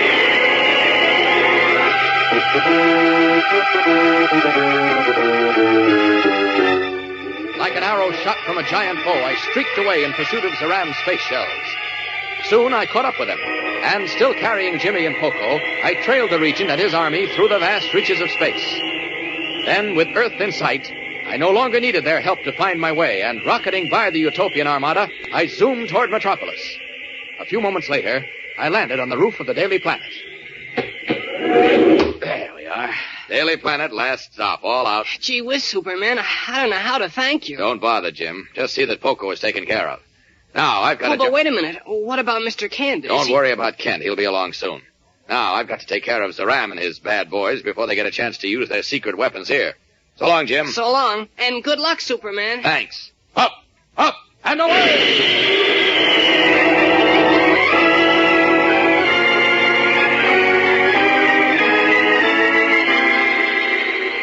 Hurtling back up into the sky, I met Zaram's army just as his space fleet was entering the Earth's stratosphere.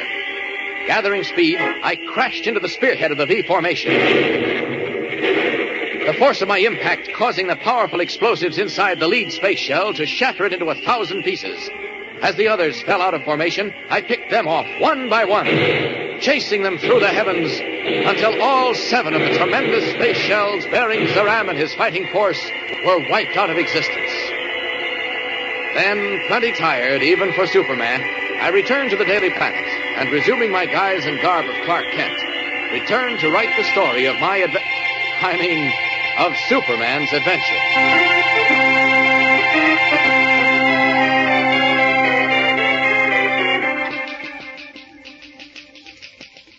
And so Poco, who, like Superman, was born on another planet, came to live on Earth. There, that does it. Hiya, Mr. Kent. Oh, hello, Beanie. Come on in. Thanks. I'm sorry to interrupt you, Mr. Kent. Well, that's all right. I was just going to yell for you anyhow. You were? Uh-huh. I want you to take the last pages of this story to the city room. Gee whiz, what a coincidence. Coincidence? Yeah, that's what I'm here for. Oh. I mean, Mr. Burroughs sent me to see if you had any more copy because he's making up the Sunday magazine section and... I see. Well, run along to Burroughs with this. Okay. I'll go in and tell the chief I've finished. Oh, gee whiz. I wouldn't go into Mr. White's office if I were you. Why? What's up? I don't know, except he's hitting the ceiling. Something about Miss Lane. Lois? What'd she do now? Search me. Well, I'll find out right now. Disregarding Beanie's admonition, Clark Kent strides toward Perry White's office to find out why the editor is so furious with Lois Lane, unaware that what he is about to learn will lead him into a new and dangerous adventure as Superman.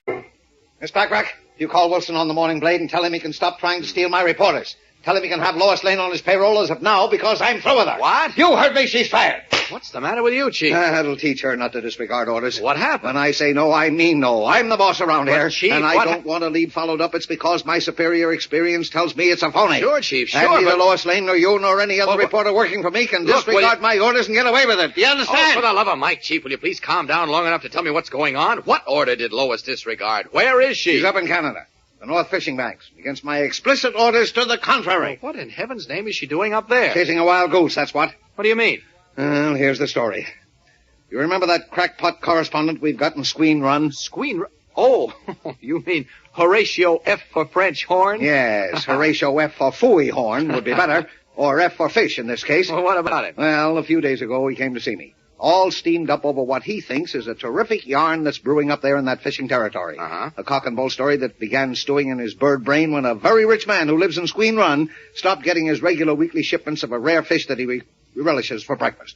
Shipments that used to be flown in for him from the North Banks and then suddenly stopped. Why? Because the fishermen have stopped going out on their regular runs, and Horn thinks it's all tied up to something mysterious. Well, maybe it is. What? Great Caesar, don't tell me that you go for that, too. I didn't say that, Chief. I only said maybe it is. Chief, I mean Mr. White. Yes, what do you want? Miss Backrack told me to give you this telegram. It's from Miss Lane, and she From Lois? Yeah, Mr. Kent. Miss Backrack... Never mind what she thought. Go on, beat it. Yes, sir, Mr. White. Gee whiz. Well, Well, how do you like this for nerve? What does she say, Chief? Now, listen to this for sheer gall. What? Convinced Horatio Horn right again. Looks like real big story brewing here. I'm taking long chance to dig it up. What does she mean by a long chance, I wonder? Why, nothing. She's just being cute. Now, listen. If you don't hear from me within 24 hours, suggest you contact Superman. Contact Superman? Yes. How do you like that? I don't like it at all, Chief. Sounds to me as if Lois is afraid of what she's walking into.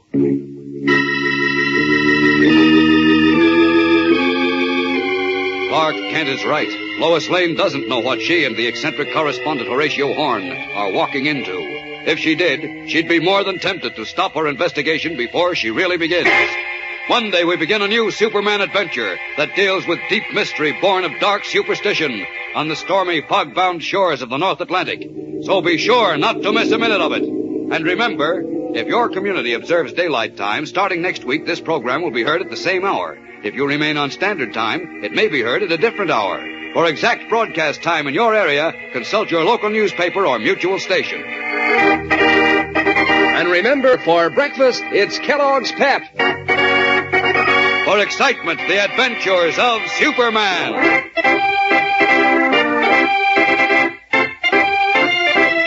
Superman is a copyrighted feature appearing in Superman DC comic magazines and is brought to you Monday through Friday at this same time by Kellogg's Pep, the Sunshine Cereal. Say, gang, let me tell you about a breakfast cereal that's fun to listen to and fun to eat. It's Kellogg's Rice Krispies, the Snap, Crackle, and Pop cereal. Sure, you've seen those famous little elves snap, crackle, and pop around in cartoons and on the Rice Krispies package, and you know how they can dish out the crispiness of those golden bubbles of oven-popped rice. So freshly crisp, they snap, crackle, and pop when you pour on milk. Remind Mom to get you the one and only Snap, Crackle, and Pop cereal, Kellogg's Rice Krispies. And be sure to be with us on Monday for the thrilling adventures of Superman. This is the Mutual Broadcasting System.